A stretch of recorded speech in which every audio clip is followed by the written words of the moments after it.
అనంత కరుణామయుడు అపార కృపాశీలుడైన అల్లాహ్ పేరుతో ప్రారంభిస్తున్నాను. సూరే హామీం అస్సజ్దా 37వ వివరణ 5వ రుకు. చెప్పిన రెండవ విషయం ఏమిటంటే చెడును కేవలం మంచితో కాదు, ఉన్నత శ్రేణి మంచితో ఎదుర్కోవాలి. అంటే ఎవరైనా మీ ఎడల చెడు చేసినప్పుడు మీరు అతన్ని మన్నించి వేసినట్లయితే అది కేవలం మంచిది. ఉన్నత శ్రేణి మంచి ఏమిటంటే మీ ఎడల చెడు నడత కనబరిచిన వారి ఎడల సందర్భం వచ్చినప్పుడు మీరు ఉత్తమమైన మేలు చేయడం.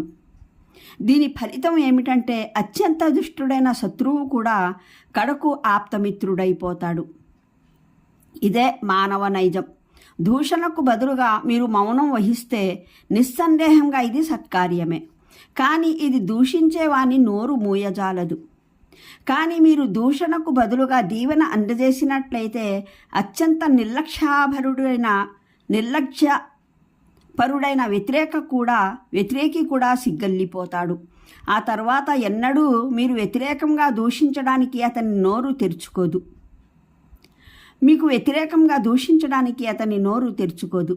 ఒక వ్యక్తి మీకు నష్టం కలిగించే ఏ అవకాశాన్ని విడుచుకోకపోయేవాడైతే మీరు అతని ఆగడాలను భరిస్తూనే ఉన్నట్లయితే అతను తన దౌష్ట్యాలలో ఇంకా ముదిరిపోవడం సాధ్యమే. కానీ ఏదైనా సందర్భంలో అతనికి నష్టం కలుగుతూ ఉండగా మీరు అతన్ని కాపాడుకున్నట్లయితే అతను మీ పాదాక్రాంతమవుతాడు. ఏ దౌష్ట్యమైనా అతి కష్టంగానే ఈ మంచికి ఎదురుగా నిల్చోగలదు. అయినప్పటికీ ఈ సూత్రప్రాయమైన సిద్ధాంతం వల్ల, ఈ ఉన్నత శ్రేణి మంచి వల్ల తప్పనిసరిగా ప్రతి శత్రువు ప్రాణమిత్రుడు అయి తీరుతాడని అర్థం చేసుకోవడం సరైనది కాదు. ప్రపంచంలో పరమ దుష్ట స్వభావులు ఉంటారు. మీరు వారి దౌష్ట్యాలను మన్నిస్తూ వారి చెడుగులకు మేళ్లతో సత్కార్యాలతో బదులు ఇచ్చి ఎంత ఉదారత కనబరిచినా వారు తేలుకొండిలోని విషం ఏమాత్రం తగ్గదు. కానీ శిష్టాచారం మూర్తీభవించిన మానవులు ఎంత తక్కువగా ఉన్నారో ఇటువంటి దౌష్యం మూర్తీభవించిన మానవులు సైతం అంతే తక్కువగా ఉన్నారు. అంటే ఈ ఉపాయం అయితే ఎంతో ప్రభావవంతమైంది, కానీ దాన్ని వినియోగించడం ఏదో నవ్వులాట కాదు. దీనికి మహా గుండెకాయ కావాలి. దీనికి గొప్ప సంకల్ప నిరతి, పెద్ద సాహస బలం కావాలి. ఎంతో సహనశక్తి, మనసుపైన శక్తివంతమైన అదుపు అవసరం. తాత్కాలికంగా ఒక వ్యక్తి ఏదైనా చెడుగును ఎదిరించి పెద్ద మంచిని ప్రయోగించగలడు. ఇది అసాధారణమైన విషయం కాదు.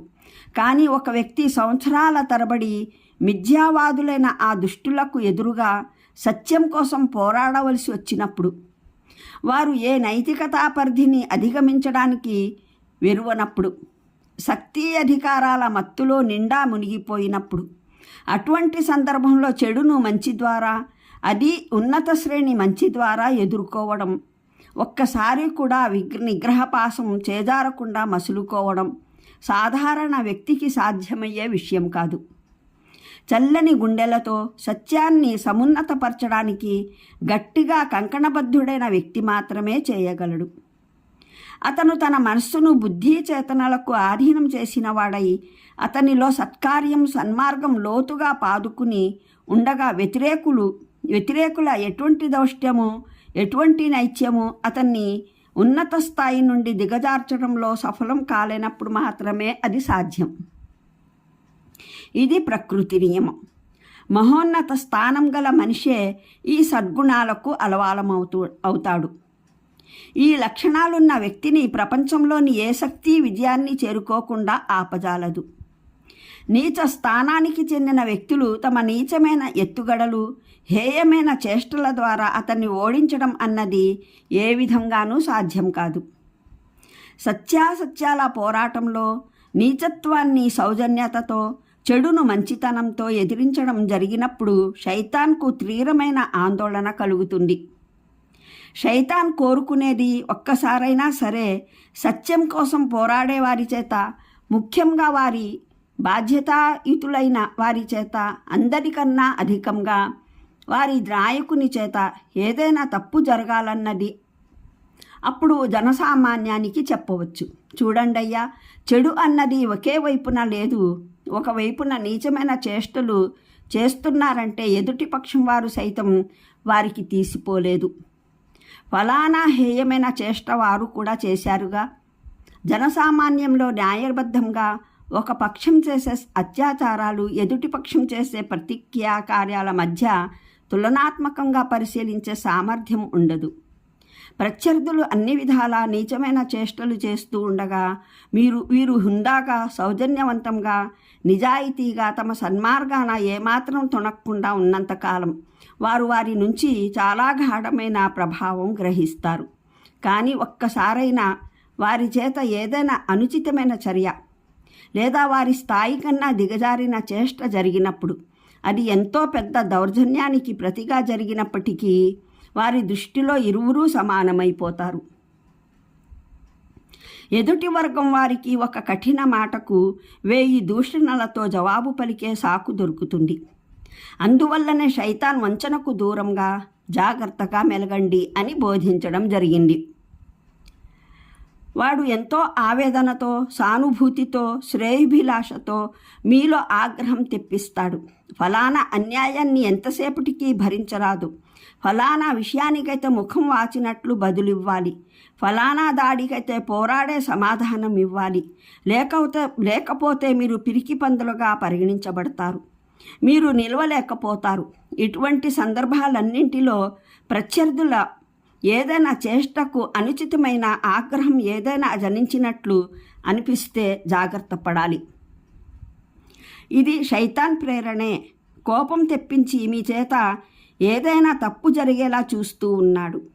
ఈ స్పృహ కలిగిన తర్వాత నేను నా నైజం పైన బాగా అదుపు ఉన్నవాణ్ణి అని శైతాన్ నా చేత ఏ తప్పు చేయించలేడని గర్వపడరాదు.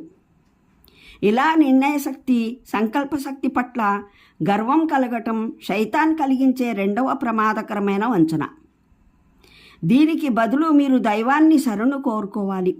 ఆయనే సద్బుద్ధిని ప్రసాదించి రక్షణ కల్పిస్తే మనిషి తప్పిదాల నుండి తప్పించుకుంటాడు. ఈ సందర్భంలో అత్యుత్తమమైన వ్యాఖ్యానం ఒక సంఘటన ఇమాం అహ్మద్ తన ముస్నద్లో హజరత్ అబూ హురైరా ద్వారా ఉటంకించారు. ఆయన ఇలా తెలిపారు: ఒకసారి ఒక వ్యక్తి ప్రవక్త మహానీయులు సల్లల్లాహు అలైహి వసల్లం సమక్షంలోనే మహానీయ అబూబకర్ రజియల్లాహును అడ్డు అదుపు లేకుండా తిట్లతో సత్కరిస్తున్నాడు. మహానీయ అబూబకర్ సిద్దిక్ రజియల్లాహు ఆయన తిట్లు మౌనంగా వింటూ ఉన్నారు. ప్రవక్త మహానీయులు ఆయన్ని చూసి చిరునవ్వు చిందిస్తూ ఉన్నారు. చివరికి హజరత్ అబూబకర్ సిద్దిక్ సహనం సన్నగిల్లింది. ఆయన కూడా బదులుగా ఒక కఠినమైన మాటను అన్నారు. ఆయన నోటి నుండి ఆ మాట వెలువడగానే ప్రవక్త శ్రీ సల్లల్లాహు అలైహి వసల్లం ముఖాన అయిష్టతా సూచనలు తొణికిసలాడాయి. ఆయన సల్లల్లాహు అలైహి వసల్లం వెంటనే లేచి వెళ్ళిపోయారు. హజరత్ అబూబకర్ కూడా ఆయన వెంటనే బయలుదేరారు. దారిలో అడిగారు, ఇదేమిటి? అతను నన్ను తిడుతూ ఉండగా మీరు మౌనంగా ముసిముసిగా నవ్వుతూ కనిపించారు. కానీ నేను అతనికి సమాధానం